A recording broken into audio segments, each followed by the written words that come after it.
গত জানুয়ারি থেকে এ পর্যন্ত ৮৭ ডাকাতকে গ্রেপ্তার করেছে মহানগর গোয়েন্দা পুলিশ ডিবি।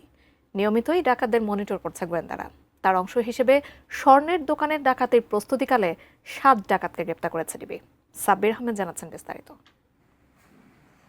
৫ আগস্টের পর ভেঙে পড়েছিল পুরো আইন শৃঙ্খলা ব্যবস্থা। এই সুযোগ নিয়ে অপরাধীরা নানা ধরনের অপরাধে জড়িয়েছে।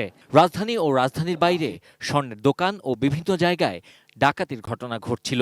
২০২৫ জানুয়ারি থেকে এ পর্যন্ত ৮৭ ডাকাতকে গ্রেপ্তার করেছে ডিবি। এদের গ্রেপ্তারের পর বেশ কয়েকটি আন্তজেলা ডাকাত দলের তথ্য আসে গোয়েন্দাদের হাতে, যারা বিভিন্ন জেলার স্বর্ণের দোকানগুলোকে টার্গেট করে ডাকাতি করে। এমনই একটি চক্রের দলনেতা কিশোরগঞ্জের আনোয়ার ও তার সঙ্গীরা গোপালগঞ্জে একটি স্বর্ণের দোকানে ডাকাতির প্রস্তুতি নিচ্ছিল। ডাকাতির আগেই যাত্রাবাড়ি থেকে মাসুদ রানা চৌকিদার নামে একজনকে অস্ত্রসহ গ্রেপ্তার করে ডিবি।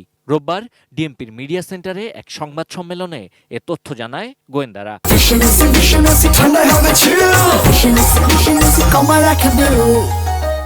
অভিযান পরিচালনা করে মাসুদ রানা চৌকিদার বয়স ৩৮ নামে একজনকে গ্রেপ্তার করে। গ্রেপ্তারকালীন তার নিকট থেকে একটি 7.62 mm বিদেশি পিস্তল, 7 রাউন্ড গুলি উদ্ধার করা হয়। মাসুদের বাসা থেকে উদ্ধার হওয়া ৩৬টি ককটেল নিষ্ক্রিয় করে গোয়েন্দারা।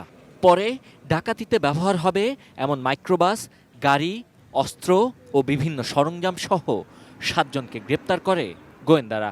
ঢাকা শহরের বিভিন্ন স্থান হতে যাত্রাবাড়ির ধনিয়া কলেজের সামনে একত্রিত হয়ে গোপালগঞ্জ জেলার সদর থানাধীন বোলতলি বাজারের নিউ ডলি জুয়েলার্সের ডাকাতির একটি পরিকল্পনা করেছে। গ্রেপ্তারকৃতরা সবাই পেশাদার ডাকাত। তাদের সবার বিরুদ্ধেই রয়েছে একাধিক মামলা।